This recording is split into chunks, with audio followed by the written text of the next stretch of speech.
जैसे गाड़ी की वैल्यू उसके इंजन, माइलेज और प्राइस से तोलते हैं, वैसे ही कंपनी की वैल्यू को फाइनेंशियल रेशियोज से समझा जाता है। फंडामेंटल एनालिसिस एक टेस्ट ड्राइव की तरह होती है। गाड़ी लेते वक्त जैसे हम टेस्ट ड्राइव में इंजन की आवाज़, उसका पिकअप और ब्रेक्स को टेस्ट करते हैं, वैसे ही फंडामेंटल एनालिसिस में हम कंपनी के फाइनेंशियल हेल्थ और फ्यूचर पोटेंशियल को इवैल्यूएट करते हैं। इसे Benjamin Graham, the father of value investing, ने फेमस किया था, जो वॉरेन बफेट के मेंटर भी थे। तो आज नजरिया की नगरिया में हम जानने वाले हैं 5 ऐसे रेशियोज के बारे में जो हमें सही स्टॉक्स चुनने में हेल्प करेंगे। सबसे पहला रेशियो है अर्निंग पर शेयर यानी EPS। ये हमें बताता है कि कोई कंपनी आपको उसके एक शेयर पर कितना प्रॉफिट जनरेट करके देती है। EPS के 3 टाइप्स होते हैं। ट्रेलिंग EPS जो कंपनी के पास्ट अर्निंग्स पर बेस्ड होती है, करंट EPS जो अभी के अर्निंग्स पर बेस्ड होती है, और फॉरवर्ड EPS जो फ्यूचर अर्निंग्स के एस्टिमेट्स होते हैं। आप EPS का एनालिसिस कर सकते हैं दूसरी कंपनीज के EPS के कंपैरिजन से, या करंट EPS को ट्रेलिंग EPS से कंपेयर कर सकते हैं। एक हायर EPS का होना जरूरी नहीं है कि हमेशा अच्छी खबर हो। जैसे अगर कंपनी की अर्निंग्स में ग्रोथ हो रही है तो हो सकता है कि ये ग्रोथ एक बड़े लोन की वजह से हो, इसलिए हमेशा कंपनी के ग्रोथ के रीजंस को देखना जरूरी है। लेकिन हम EPS की मदद से PE रेशियो कैलकुलेट कर सकते हैं। प्राइस टू अर्निंग्स एक रिलेटिव रेशियो है, मतलब आपको डिफरेंट कंपनीज के PE रेशियोज को कंपेयर करना पड़ता है ताकि आप उसकी वैल्यू को समझ सकें। PE रेशियो सिर्फ स्टॉक्स के लिए नहीं है, बल्कि सेक्टर्स के लिए भी होते हैं। एक स्टॉक का PE आप उसकी इंडस्ट्री के PE से कंपेयर करके एनालिसिस कर सकते हैं। जनरली अगर एक स्टॉक का PE हायर है तो हो सकता है कि वो स्टॉक ओवर वैल्यूड हो, लेकिन अगर PE लोअर है तो इसका मतलब ये नहीं कि वो स्टॉक अंडर वैल्यूड है, क्योंकि हो सकता है कि उसमें कोई फंडामेंटल प्रॉब्लम ही हो। PE रेशियो से आप ये भी डिटरमाइन कर सकते हैं कि एक स्टॉक या इंडस्ट्री अपने हिस्टोरिकल वैल्यूएशन के कंपैरिजन में कैसा परफॉर्म कर रही है। फॉर एग्जांपल, अगर एक कंपनी का PE रेशियो 25 है तो इसका मतलब ये है कि इन्वेस्टर्स उस कंपनी के 1 रुपए अर्निंग के लिए 25 रुपए पे कर रहे हैं। PE रेशियो से वैल्यूएशन तो आपको आसानी से समझ जाएगी। अब चलते हैं प्राइस टू बुक रेशियो की तरफ। पहले समझते हैं कि बुक वैल्यू क्या होती है।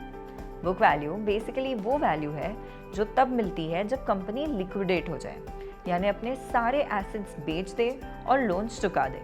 PB रेशियो से इन्वेस्टर्स जान सकते हैं कि कंपनी का स्टॉक ओवर वैल्यूड है या अंडर वैल्यू। यहाँ हम कंपनी के करंट स्टॉक प्राइस को बुक वैल्यू पर शेयर से डिवाइड करते हैं। PB रेशियो का इस्तेमाल करके हम एक ही इंडस्ट्री की 2 कंपनीज को इजीली एनालाइज कर सकते हैं। अगर PB रेशियो 1 से कम है, यानी स्टॉक बुक वैल्यू से कम पर ट्रेड हो रहा है, यानी वो अंडर वैल्यूड हो सकता है।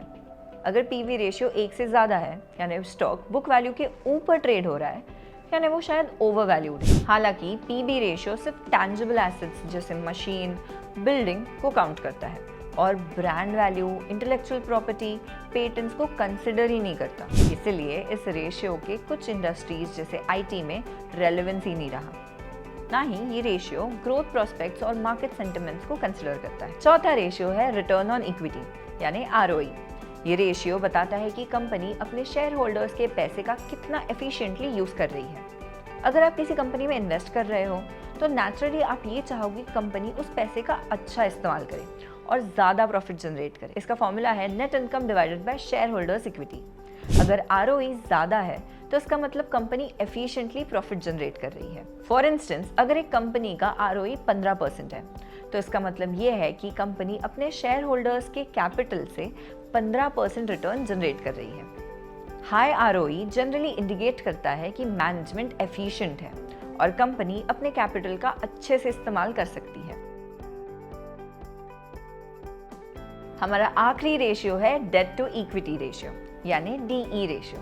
सोचो, अगर आपको एक कार लोन लेना हो तो आप चेक करोगे कि आपकी सैलरी उस लोन को रीपे करने के लायक है कि नहीं। वैसे ही DE रेशियो आपको ये बताता है कि कंपनी ने कितना डेट लिया है अपने इक्विटी के कंपैरिजन। इसका फॉर्मूला है total liabilities divided by share holders equity. High DE ratio का मतलब होता है कि कंपनी हेविली डिपेंडेंट है डेट पे, जो रिस्क फैक्टर बढ़ा सकता है।